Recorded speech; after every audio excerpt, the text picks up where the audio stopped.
Hola, soy Axel y este es el video para el ejercicio de iluminación en superficies desarrollables. Lo que vamos a hacer es trabajar la iluminación y las sombras proyectadas de las formas desplegables, para comprender la potencia de este recurso en la comunicación de nuestros trabajos. Para esto tenemos tres instancias a la hora de generar nuestras propuestas: preparar la escena, posicionar la cámara e iluminar la figura. Con los ajustes de cámara podemos trabajar lo que es el enfoque con el cual quiero mostrar mi figura, y con los ajustes de luces controlo todo lo que son las sombras. Para preparar la escena contamos con el video de Nico, que nos permite ver cómo a partir de utilizar recursos modestos podemos generar imágenes muy alta calidad. Este va a ser el mismo caso, así que van a tener que buscar dentro de su casa todo lo que son fuentes de luz que le puedan servir, filtros y pantallas. En cuanto a los ajustes de cámara, vamos a estar limitados por el equipo que usemos, ¿sí? La mayoría va a utilizar los teléfonos, que hoy en día cuentan con múltiples cámaras y les va a poder servir. Otros van a estar más limitados a tecnologías un poco más viejas, pero todos los teléfonos inteligentes que tenemos hoy en día pueden sacar imágenes de muy alta calidad. Los ajustes que estamos viendo también les pueden servir para planear la escena y a su vez para tenerlos en cuenta cuando en algún otro momento trabajen con los motores de 3D, que sí les permiten utilizar estos ajustes. Los ajustes que vamos a estar hablando son el objetivo, la profundidad de campo, el campo de visión, el punto de vista y el encuadre. La distancia focal es la distancia entre el lente y el punto en el que se hace foco. Esto va a generar que el objeto se vea más deformado por la perspectiva o menos según el tamaño que tenga esta distancia focal. Es similar a lo que hacíamos en perspectivas cónicas cuando alejábamos o acercábamos los focos entre sí, que me generaba una imagen más distorsionada o una imagen que se asimilaba más a una perspectiva paralela normal. La profundidad de campo es todo lo que hay delante y detrás de la imagen en la que se está haciendo foco. Esto, acá tenemos el ejemplo del robot, es muy común en cine y en fotografía. Si ustedes quieren usar este recurso y no cuentan con una cámara que les permita jugar con el enfoque y desenfoque de los elementos, siempre se puede trabajar en Photoshop en todo lo que es postproducción. El campo de visión es todo lo que va a entrar en su imagen. Es la selección que ustedes hacen de todo lo que pueden ver. Ustedes seleccionan qué es lo que quieren mostrar. Para esto van a contar con lo que es el punto de vista y el encuadre. El punto de vista es desde donde voy a mirar el objeto.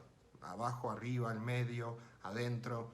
Todos los puntos de vista que ustedes puedan probar, háganlo, que les van a generar nuevas maneras de ver la figura. Y lo que es el encuadre es cuánto quiero mostrar yo de mi figura. Puede ser toda figura completa o solo un recorte. Acuérdense, hoy en día todo lo que son imágenes, fotos, render, todo tiene que pasar por Photoshop, sin excepción. Y bueno, y acá vamos a la iluminación, que es el punto central de nuestro ejercicio. Es con lo que vamos a generar las sombras. Las sombras, para que tengamos en cuenta, es el área donde los rayos de una fuente lumínica son obstruidos por un objeto. Esto genera una sombra. Estos tipos de fuente de luz pueden ser diferentes. Tenemos las luces omnidireccionales, que es donde la luz se propaga en todas las direcciones.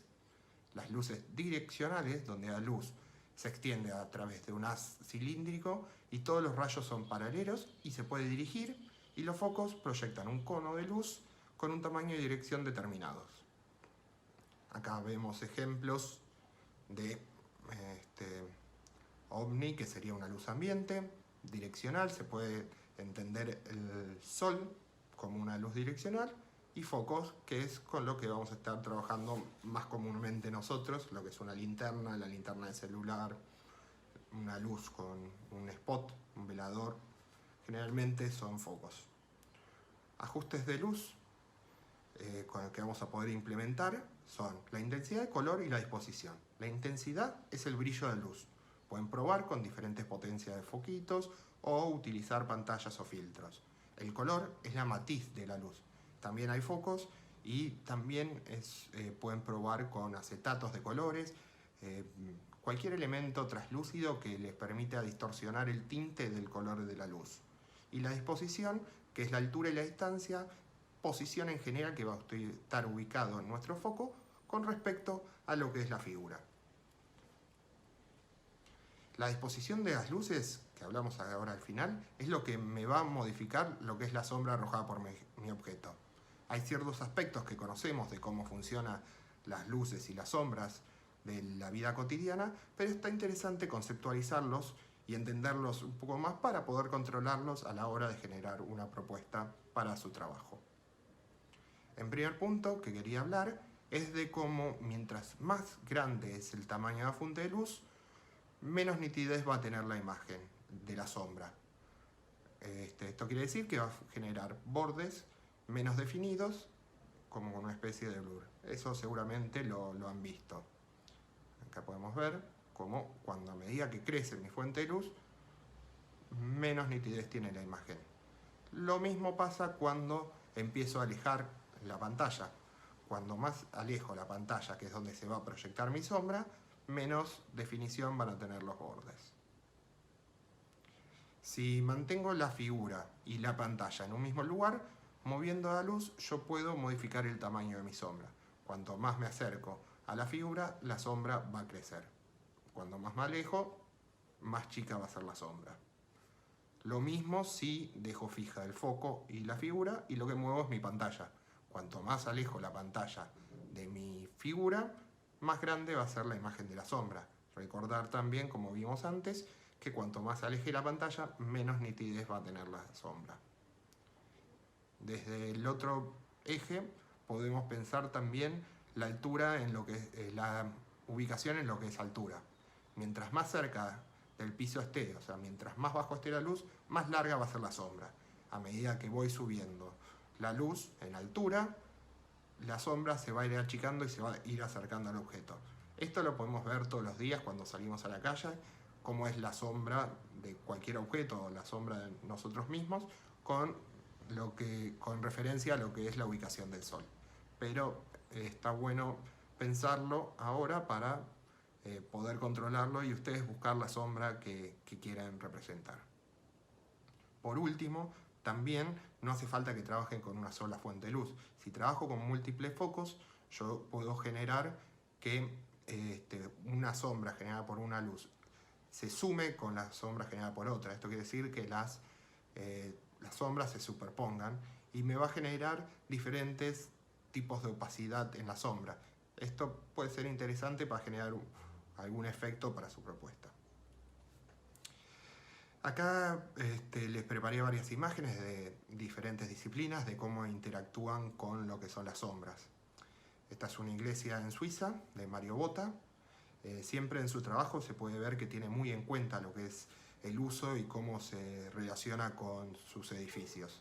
En arquitectura, generalmente, tienen que sí o sí tener mucho más en cuenta lo que son las sombras, ya que siempre un edificio o una obra va a estar influenciada por lo que es el sol y las sombras que proyectan. Tienen materias en la Facu específicamente sobre esto y todo. En fotografía es el contraste entre lo iluminado y lo no iluminado genera una potencia que es muy utilizada. Estos son trabajos de Serge Nahar, un fotógrafo libanés. En el arte también encontramos varios ejemplos. Esto como la comunicación pasa exclusivamente por la sombra, ¿no?, de esta obra de arte. Estos son trabajos de Tim Noble y Sub Wester, que tienen muchos trabajos en los que la sombra es la protagonista. Este es en publicidad, está utilizando un efecto similar al que vimos recién y como está contando algo de una manera diferente, ¿no? Tiene relación lo que es la imagen con lo que quiere contar. En el mundo de los objetos es menos común, diría que bastante poco común, encontrar imágenes donde los productos estén pensados para interactuar con sombras. Estos son ejemplos de elementos cotidianos, un tenedor, y como con pequeña apuesta para mostrarlos a partir de una iluminación que generen sombras, se gana en potencia y en interés de lo que es lo que está presentando, a diferencia de lo que podría ser una foto de un tenedor en un estudio de fotográfico clásico blanco. A la hora de comunicar también puedo aprovechar la sombra para, en este caso está contando la materialidad de la silla, o cómo desde un solo punto de vista puedo contar múltiples aspectos de lo que es la figura en sí. Hoy en día, con la facilidad para generar imágenes en entornos 3D, de estudios, fotos de estudios con fondos blancos y sin fin, que salen de muy alta calidad, se está perdiendo mucho lo que es la potencia y las posibilidades comunicacionales que puede proveer las sombras. Por eso en este ejercicio los alentamos a explorar la posibilidad del uso de la sombra a la hora de presentar un proyecto. Acá hay unas imágenes de compañeros de ustedes de años pasados. Estos ejemplos también los van a encontrar, se los van a subir sus docentes al mural. Estos y más. Acá podemos ver cómo con una misma imagen utiliza diferentes escuadres para mostrar la figura. Esta es toda la misma figura de maneras diferentes. Acá también como cuando, si puedo controlar lo que es la luz ambiente y solo iluminar con un foco, la sombra gana mucho más en contraste. Es una sombra mucho más negra y mucho más definida en el caso de arriba a la derecha. En esta, como con un enfoque sectorizado, puedo mostrar un detalle constructivo o de la figura en particular, sin perder lo que es la forma general a partir de la sombra. Esta es una figura simétrica, con todas las partes muy similares, y como jugando con las luces puedo generar mucho más dinamismo y romper un poco lo que es la simetría de la figura. En esta última vemos como el contraste de la sombra con el color de la figura le da mucho más potencia que si fuera en un fondo blanco liso. Ahora sí, por último, a mí me gusta el cine y siempre que pienso en sombras me acuerdo de Peter Pan y la escena donde está tratando de atrapar a la sombra que se le escapó. Me parece interesante esta imagen, simpática, para ver si nosotros los diseñadores industriales podemos tratar de agarrar y recuperar la sombra para nuestros objetos. Y por último, como con una sola imagen se puede contar mucho más de una historia. Espero les sirva el video para el ejercicio y quiero ver muchas propuestas interesantes. Sin más, gracias.